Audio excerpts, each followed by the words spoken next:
Hi, welcome to another episode of Spyt-Takes. I'm your host, Jens Anderson, aka Spittle. And I'm your esteemed co-host, Ellen Anderson. Ooh, esteemed. We're giving ourselves titles now. I like it. That's Ms. Esteemed. Yes. And this is the wonderful Penelope Picklebottom and the ever anxious Bunsen Honeydew. Still chewing on his Mr. Bill. Anyway, we're here to talk to you about Constantine and the latest episode that we just saw this week. It was flippin' fantastic. Good episode. Flippin' fantastic. We're just coming off a great episode with him and Richie going into an alternate reality. And in this episode, we get to see Zed again. She was kind of a little MIA last time around. Right. It was just really mostly focusing on John and Richie. And she's been kind of on a staycay in the wheelhouse. Yeah. Oh, by the way, and so we saw he got to go right off the bat. He goes down that hall with all the doors that we don't really know. Oh, and I'm literally, when that's happening, I'm like, yes! Get to go down and see what's in there. Right. And so he's following this string, which is really interesting. He follows it to a door, and there she is. And they are dimensional doors. You unlock this door with the key of imagination. They go to places we don't know. I don't even know if they're just different places on the planet, or if they're alternate realities, or if they're fake realities, little pocket dimensions. I think it could be all of the above. It could be. We don't know.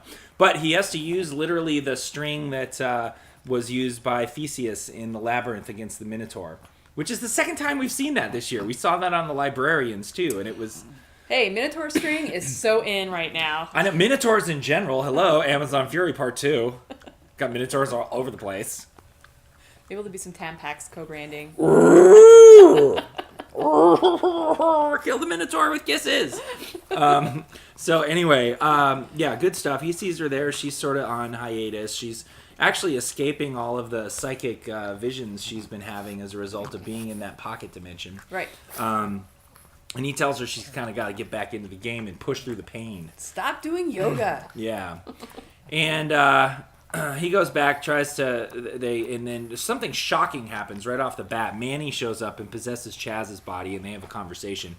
And Manny lights the scrying map on fire. All of the thing that they've been setting up of their sort of like their major plot device that tells them where to go to deal with trouble and get into storylines. He just burns it up. Yeah, he was kind of a bitch for doing that. Right? I mean, really, it was like... And then he's like, you need to use you and Zed and whoever, you need to use your intuition more, or your instincts more. Or, I forget exactly what it was, but it was... Siri. Yes. Siri, find me the nearest supernatural threat. I wonder what she would say. Siri, where is the rising darkness? In fact, if you want, you can use my phone. Let's ask Siri right now. Let's see right now. Hold on. Let's do this. Okay. I didn't even know my volume should be up, so. Let's find out. Hold on. Here we go. Siri, find me the nearest rising darkness.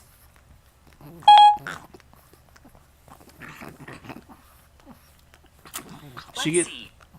Here's what I found on the web for Siri. Find me the nearest rising darkness.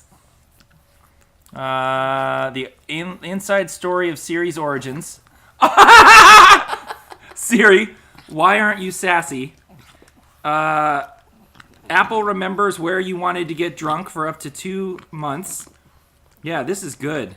Nice. Siri rising. Siri rising, see? Fine. Siri is the Antichrist. Siri is the darkness, the rising darkness. Siri is the brujeria. Oh my god. Crazy. Finally, some information that we can use from Siri. We're gonna leave this on here so we can cap a screen cap of it later to put up there while we're talking Usually about it. Siri's like, you need to wear pants. Solomon Grundy want pants too. Yeah. I found you some dark pants. So good stuff. Zed eventually comes out, and Manny takes possession of Chaz, and basically says you gotta use your smarts to find this stuff. That was a crutch. Like, oh no, it wasn't a crutch. It was a useful tool, you dick. You dick. Yeah, it's because there's stuff going on. Right. Wait, what? Well, What are you doesn't talking he do that because there's already? It's not only for the darkness, but there's already been Has there been an event yet or no? I don't I'm remember. not sure. Maybe I'm getting my times. Yeah, there was mixed the up. whole drug, Yeah, they showed that. injection They showed thing that in the right very beginning. There's some Yeah. woman and there's Some monster. some monster, and of course I'm on my iPad as usual. I'm multitasking and watching at the same time. Multitask. Thank you. Thank you. Have a good one. A man can't do it. And I'm like, all of a sudden I'm like, oh my god, I hear a zombie.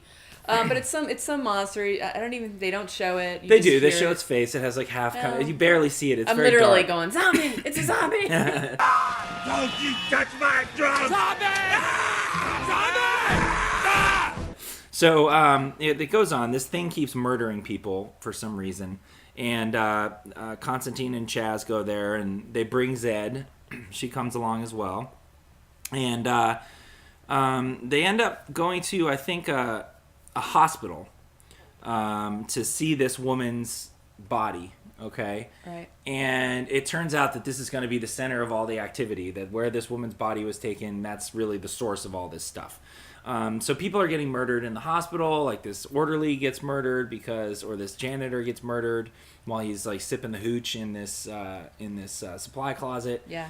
They have this guy come in who has like skin graft or burns on the side of his face. He's really angry and being mean to people. He reminded me of like what an ogre would be like on Grimm or something like that. I was waiting for him to like Volga or something, you know. And He was like in mid Volga. yeah, he had that big scarring going on. It was torn because he got in a bar fight, and you just figure. And in the beginning, when they show the woman getting killed that was getting the drugs, it's like lights are flashing all around her, and this guy goes into a bay, and the lights are flickering. So they're just kind of setting it up that this guy is the guy. They're right? just hitting you over the head with this guy is trouble. He's Yeah. going to lead to badness. But it's all bullshit. Right. It ends up being- Writers, you. While Zed's there, she gets some testing done and finds out she has a mass in her brain, which could or could not be the cause of her Yes. visions, It's or even could be the cost And it's of like her pressing on her visions. temporal lobe. Exactly. Which I believe is in So, the front. um, Isn't it like the chakra, yep, the third eye area? the third eye area. Oh, remember that bad movie with Jeffrey Combs? Oh yeah, that's all about the pineal gland though. Yeah, but that's the third eye. Yeah. Yeah. But Let it happen, Crawford. I think also the temporal lobe is in front. Yes. If I had to it guess. is. So That's why they lobotomize you. Like, the temporal. we're gonna lobotomize you, you little brat. But anyway, so she's got this mass. Fuck you! This is what I'm seeing right now. She's got this mass on her forehead. How many times did you do that The before? mass is large. Did you do that every time? And No, actually, I was going like this, and I went like Okay. this once, and then you were, oh, Penny. So yes, the mass is huge. I'm a little slow right now. So, yeah, she ends up checking and finding out she has this tumor, and she's really upset, and Constantine doesn't want to deal with it. He's sort of hiding. It's not a tumor. And Manny comes and talks to him and possesses this doctor who's bumming a cigarette off him upstairs. And Manny comes and talks to him, and Constantine says, fix it. Fix it. And he's like, I can't, John, I can't. And Constantine, he's like, you need to focus on what you can control. And so John's like, you know what, you're right. And he smashes this red vial on the ground, and he binds Manny inside of this doctor's body. And it's dark. The whole thing he does is Yeah. this dark thing, and he's just angry and pissed off. And Manny's like, what have you done to me? he does his thing. You don't understand. When I'm cut off from heaven or in a body too long, I get cut off from heaven, all its knowledge, all my powers, blah, blah, blah. But then Manny starts getting into it. Manny gets lucky. He went all Nick Cage. City of Angels. That's immediately what I thought of. No, Manny gets lucky. Oh, luck? That Yeah. kind of luck. Lucky. Yeah. Well, the first thing is funny is when I think they find the janitor in the janitor closet. Oh, yeah. That's... Which, by the way, when the shit's going down, there's bad things happening around you. You don't slip into a dark closet somewhere with some hooch. It's No. not gonna work. It's not gonna work Don't well. do it. So Manny comes in, and the janitor's pretty mutilated, and Manny all of a sudden is like, "What's that smell?" Yeah, well, John's like, you know, are you okay? He's like, I've seen death before, John. What is that smell? And then he He wusses out immediately. Wusses out immediately. So pretty funny. And then this nurse and the doctor whose body he's inhabiting were having this affair, and she goes and sort of ravages him in the supply closet, and he's like very confused, but he goes with it. He gets laid, Yep. or at least This is- something else. Possibly the first time Manny has had sex. Yeah, and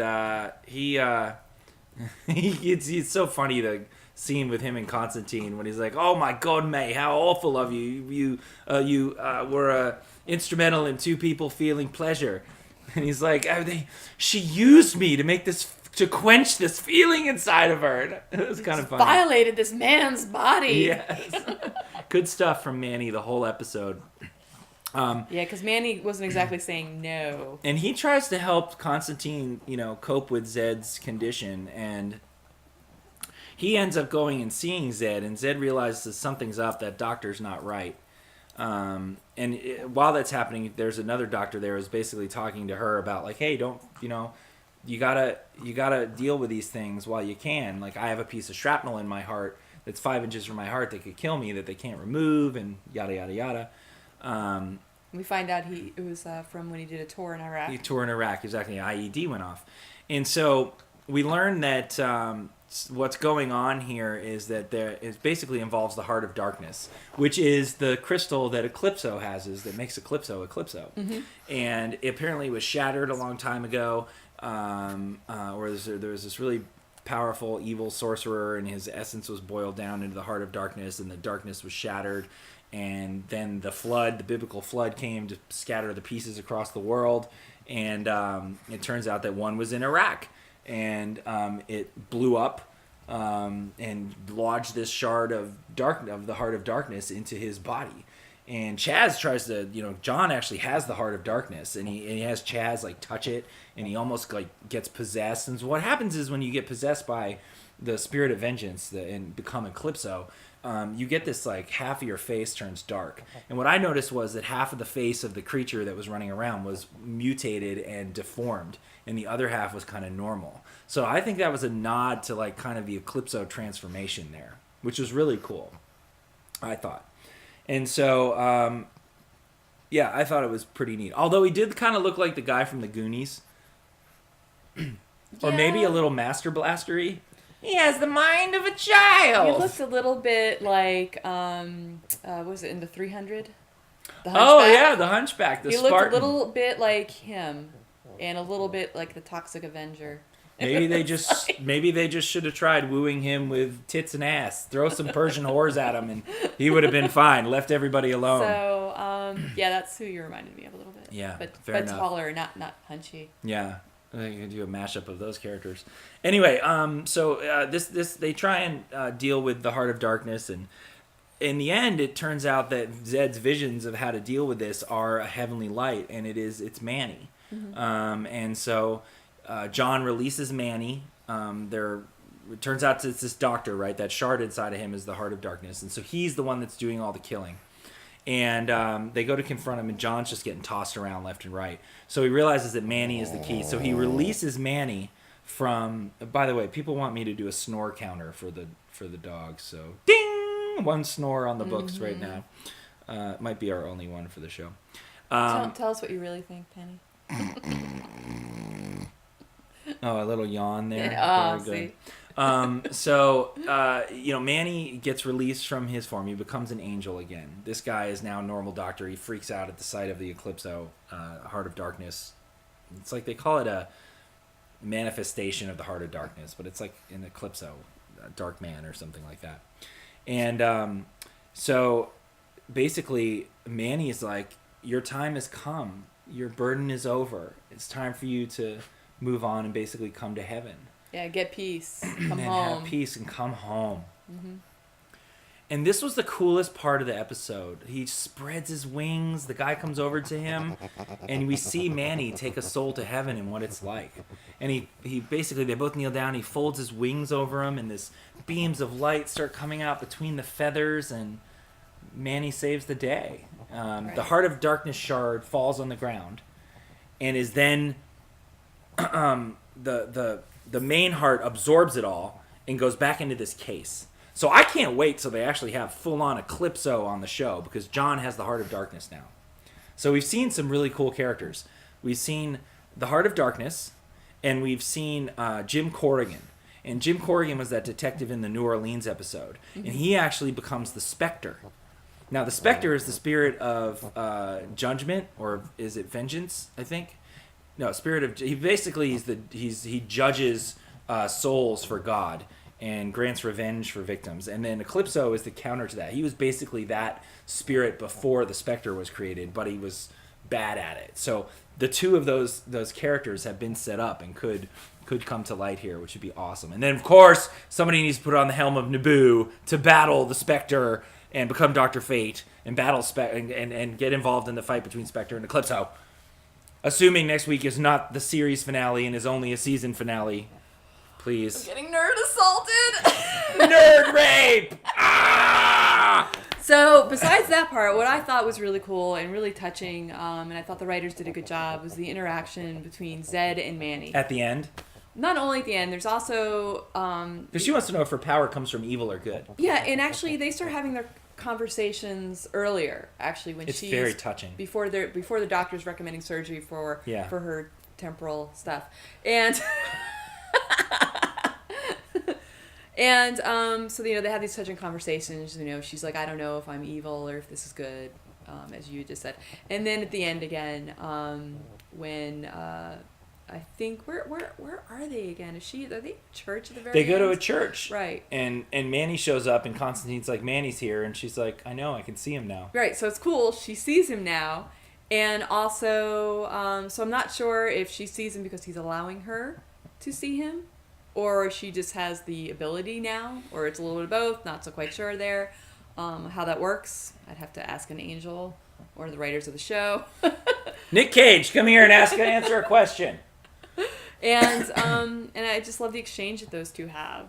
Yeah, it's very touching, that scene, because John continues his irreverent, attitude. Even goes over and lights a cigarette off of a prayer candle, while Smed is Well. Hey, Smed, hope you're watching. While Zed is I hope enamored. You call him Zed. I know. No, I don't think he'd get it. No. You can watch the show. Yeah. I would be less enamored by Zed if she looked like Smed, to be honest. No offense, Smed. You're quite fetching, but you're no Zed. Anyway, and she's really enamored with him, and the two of them just have a moment where they're going to continue to talk, and I thought they were going to make out any second. I was like, whoa, there's some chemistry going on. Yeah, but she's absolutely in awe and just humbled by seeing and interacting with an angel. It's very touching. And you get this feeling from him that she's incredibly important and special. Yeah. Yeah. And I love how he never answers her question. He has her answer her own question. But based upon everything you've told me that you believe, I think you have the answer already, which is she's a force for good, and her gift is just her power is a gift, and it helps people, be happy and live good lives. Except she's going to have those headaches because that's the cost. Yeah, that's the cost. That's the price. And so fantastic episode. Next week marks the final episode that's been ordered up by NBC. It is the season finale, and I truly, truly hope it's not the series finale, because this show kicks fucking ass. It's gotten better. It started great. Yeah, it did. It got a little I think weird. you were not quite in the right wavelength when you saw those first few episodes. You were focusing a little too much on the lady trench. It still bothers me, his wardrobe. I know, yeah. They need to give him... He does wear... He is basically like a Doctor Who kind of thing, where it literally is the same clothes every single time, practically. He does change his tie from red to black once in a while, but everything else is... I wish they would vary it up a little bit more. Yeah. They need to modernize Well, let's it a hope they little can in another season. I hope so. Yeah, I think it deserves to continue. It's a fantastic I won't be able to show. make fun of the lady trench. I know. What will Ellen do with no lady trench mockery? NBC, make this happen. I'll just mock you instead. Oh, good. Although, if you give me a full-size trench coat, it probably looks like a lady trench. I'm so tall. Oh, it'd be an empire waist on you. Yeah, exactly. All right, thanks for watching this episode of Spyt-Takes. We certainly had fun being here with you and talking about Constantine, and we will see you next time. Bye! Later next week.